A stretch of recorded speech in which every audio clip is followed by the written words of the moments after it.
Ya, di tengah tekanan pandemi COVID-19, pemerintah terus meningkatkan kewaspadaan ini dalam menghadapi krisis ekonomi.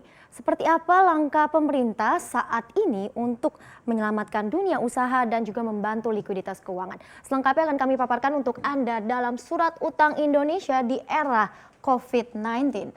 Pertama, kita ketahui bahwa pembiayaan anggaran negara ini sudah melonjak sebesar 545,7 triliun dari yang awalnya 307,2 triliun membengkak menjadi 852,9 triliun pada APBN 2020.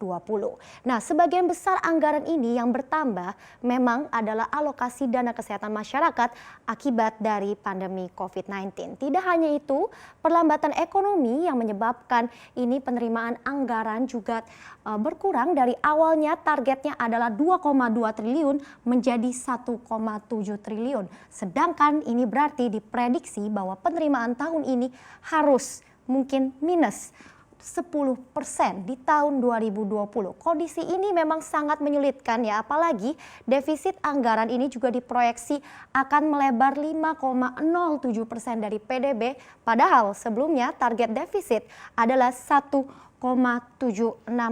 Jadi bayangkan betapa sulitnya dari kondisi penerimaan negara saat ini yang harus terus terkontraksi, tetapi anggaran belanja pemerintah ini mau tidak mau harus meningkat karena dari pandemi COVID-19.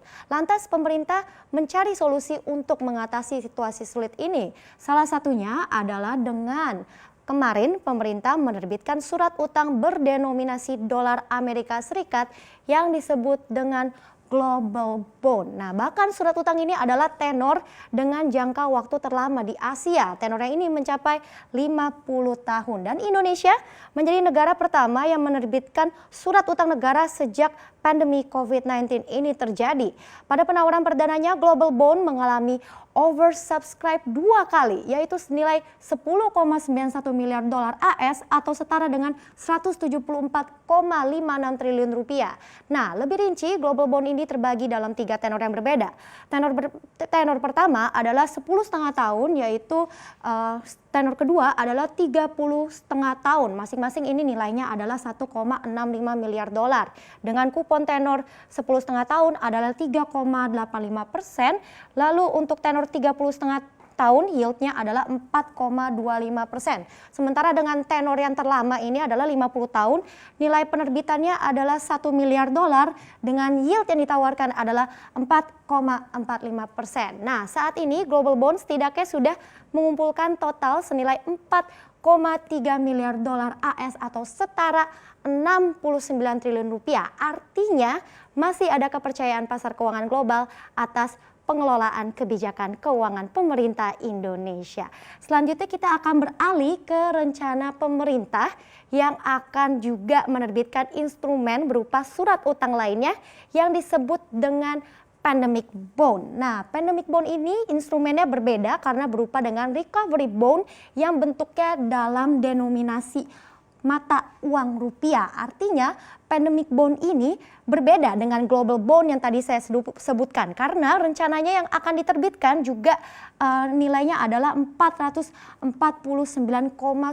triliun rupiah. Nah, istimewanya dan menariknya dari surat utang ini dapat diakuisisi oleh Bank Indonesia serta sektor swasta lainnya, baik itu adalah investor lokal maupun juga investor asing. Ini sudah tertera ya dalam Perpu nomor 1 tahun 2020 di mana kebijakan keuangan atas penanganan wabah COVID-19 memberi kewenangan bagi Bank Indonesia untuk dapat membeli surat utang di pasar primer. Jadi ini sudah berbeda dengan kebijakan sebelumnya di mana Bank Indonesia hanya diizinkan untuk membeli surat utang di pasar sekunder. Nah, meski begitu kita akan menjawab nih pertanyaan, apakah skema pandemic bond ini mirip seperti bantuan likuiditas Bank Indonesia ataupun BLBI yang memang adalah bantuan dari Bank Sentral yang dulu pernah diberikan kepada bank saat mengalami kesulitan likuiditas pada saat krisis di tahun 1997 hingga 1998. Tentunya ini sangat berbeda karena pandemic bond ini sudah dirancang oleh pemerintah dengan aturan yang jelas. Kita lihat di slide berikutnya. Nah, Menteri Keuangan Sri Mulyani menekankan ya bahwa instrumen pandemic bond ini hanya akan dikeluarkan pada tahun 2020 saja dan letaknya adalah below the line yang artinya tidak serta-merta untuk menutupi defisit APBN karena dananya ini memang akan dicadangkan oleh negara untuk antisipasi domino effect yang akan mengancam ekonomi dan krisis keuangan atas pandemi COVID-19. Nah, konsep penggunaannya seperti apa? Yaitu melalui penyertaan modal negara atau PMN kepada bank-bank plat merah maupun lembaga keuangan lainnya. Nah, nanti itu akan termasuk dengan BUMN yang juga akan mendapatkan PMN ini. Sementara untuk penempatan dana bagi investasi pemerintah ini masih belum ditetapkan. Tetapi lebih lanjut, pandemic bond ini juga akan dipertimbangkan khususnya untuk mungkin sebagai penjaminan sehingga institusi pemerintah ini yang memegang pandemic bond bisa mengklaim pencairannya ke bendahara negara. Nah, tetapi ada catatannya yaitu institusi ini terlebih dahulu apakah memiliki kondisi keuangan yang mendesak. Nah, selain itu pandemic bond juga akan digunakan untuk membantu pelaku usaha yang mengalami kesulitan likuiditas. Seperti yang kita tahu mungkin adanya kesulitan seperti penurunan penjualan ataupun kredit macet. Tetapi kondisi dari perusahaan ini harus tetap saja memiliki reputasi yang baik. Seperti contoh, perusahaan itu tidak boleh melakukan PHK. Tetapi kalau misalkan harus PHK,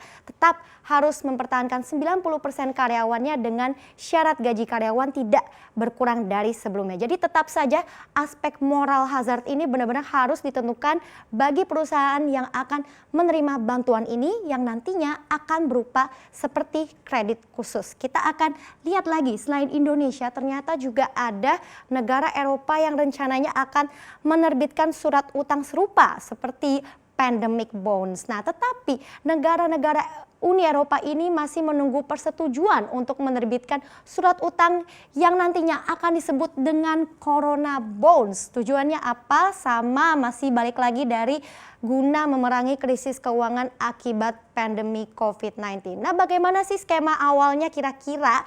Dari Jerman ini mengajukan 3 skema yaitu mekanisme stabilitas Eropa yang artinya adalah pinjaman murah yang dipakai saat krisis atau yang disebut ini adalah mekanisme stabilitas Eropa. Dan kedua adalah skema uang bantuan uang tunai oleh Bank Investasi Eropa dan yang ketiga adalah skema reasuransi pengangguran Uni Eropa. Tetapi yang jadi pertanyaannya adalah saat ini yang menjadi isu ternyata perbedaan opini dari 27 negara anggota Uni Eropa terkait skema dari Corona Bonds. Bahkan negara Eropa bagian utara dilaporkan belum pasti mendukung langkah dari Corona Bonds ini. Mengapa demikian? Karena dikhawatirkan rencana tersebut hanya saja menyebabkan mutualisasi dari semua utang alias negara-negara harus menanggung utang bersama. Terutama ini yang menjadi polemik adalah pembayar pajak negara-negara Eropa Utara yang cemas jika ujung-ujungnya mereka hanya saja dimanfaatkan oleh negara Eropa Selatan. Nah, maka dari itu saat ini para Menteri Keuangan negara Uni Eropa masih dalam proses pembahasan untuk mencari jalan keluar dari rencana penerbitan Corona Bonds. Dan sementara itu di Indonesia kita tetap tunggu ya seperti apa nanti penerbitan surat utang pandemic bonds. Yang harapannya tentu saja surat utang ini dapat terserap dengan baik sehingga penyaluran dananya secara efektif dapat mengatasi krisis ekonomi yang terjadi akibat pandemi COVID-19.